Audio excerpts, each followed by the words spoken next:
Leaving Cert History students, let's have a little look at the Montgomery Bus Boycott 1955 to 56.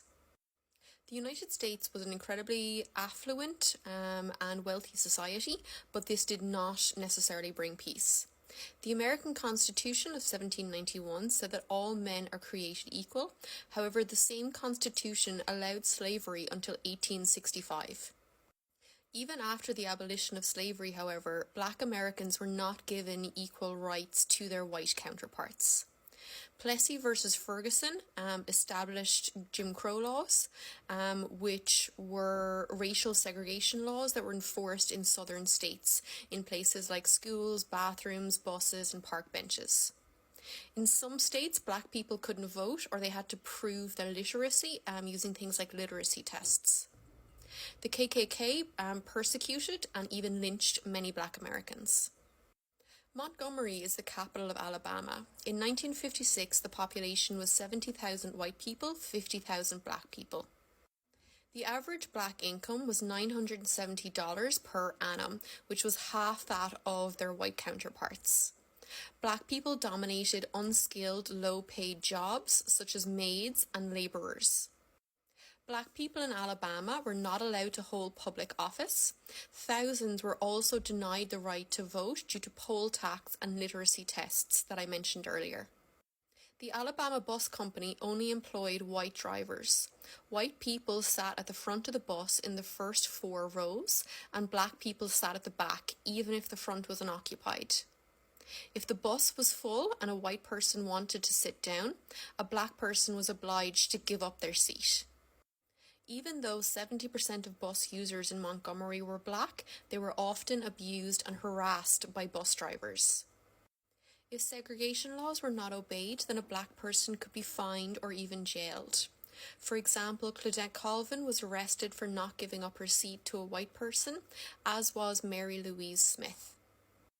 Rosa Parks was a 42-year-old seamstress in a department store. She was also a member of the NAACP.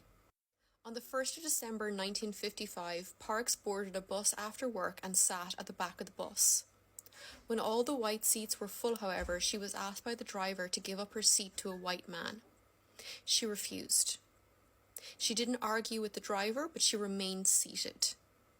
The driver then called the police and Parks was arrested. From jail, Parks phoned her friend, Edgar Daniel Nixon. He was leader of the NAACP in Alabama. He paid her bail and she was due to appear in court on the 5th of December. Nixon wanted to use her case to fight to end segregation and to challenge racism through the courts. Having discussed it with her husband and her mother, Parks decided to go ahead with the lawsuit to test whether or not segregation on buses like this violated the Constitution.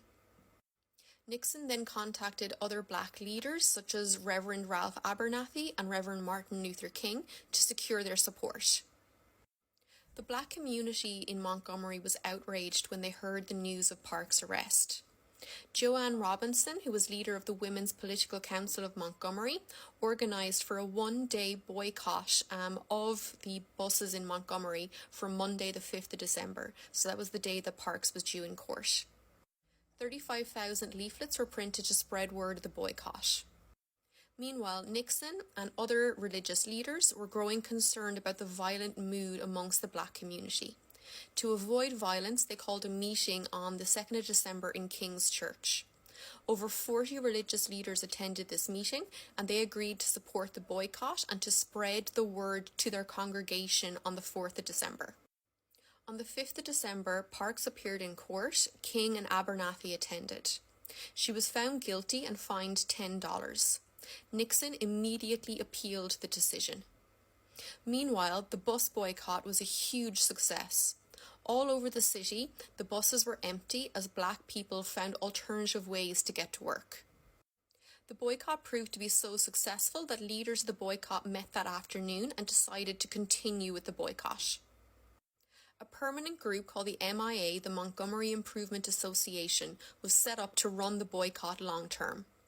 Martin Luther King was elected leader. That evening, King addressed a crowd at a meeting and he urged them to follow non-violent Christian principles. The MIA had 3 demands. They wanted black drivers to be employed. They wanted drivers to be courteous to passengers, and they wanted an end to the segregation on buses.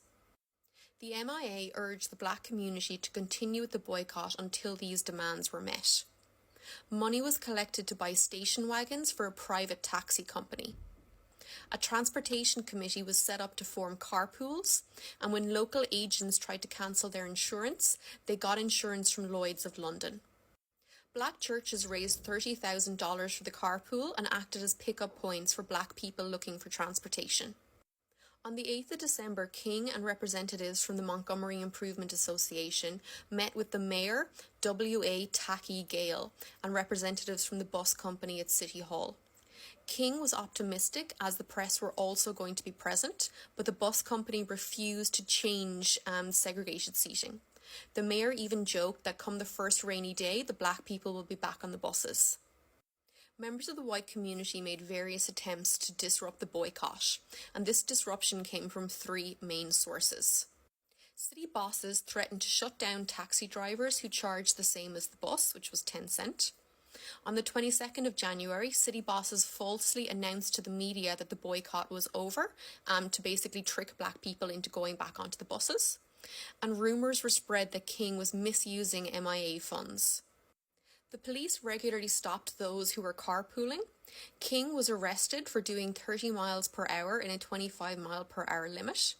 And in February of 1956, 89 black leaders were arrested under an old law that banned boycotting. The KKK responded by marching through the streets. They poured acid on the cars used in carpools, and many black churches and homes of black leaders were attacked, for example, Martin Luther King's house.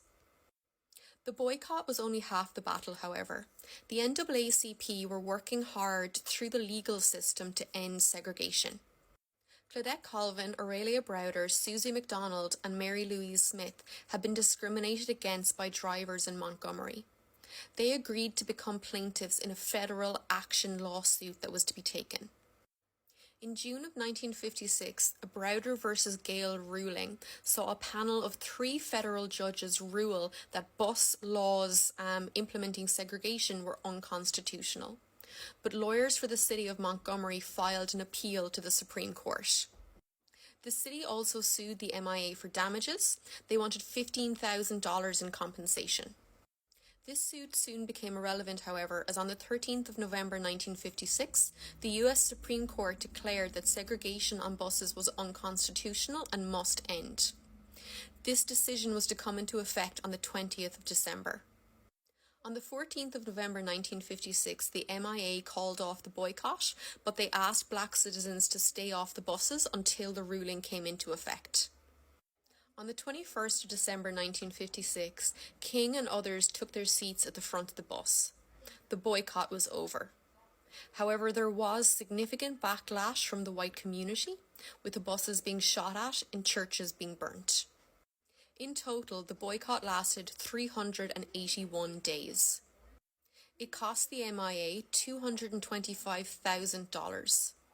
The bus company lost $250,000 in revenue. The Montgomery Bus Boycott showed that non-violent protest and well-organised movements could succeed. The bus boycott saw Martin Luther King come to prominence, and he later founded the Southern Christian Leadership Conference. TV and media coverage made white America aware of the plight within the black community. The boycott succeeded because it was combined with a legal challenge. Jim Crow laws, however, continued in other areas of life, such as in schools. As a result of all of this, Rosa Parks lost her job.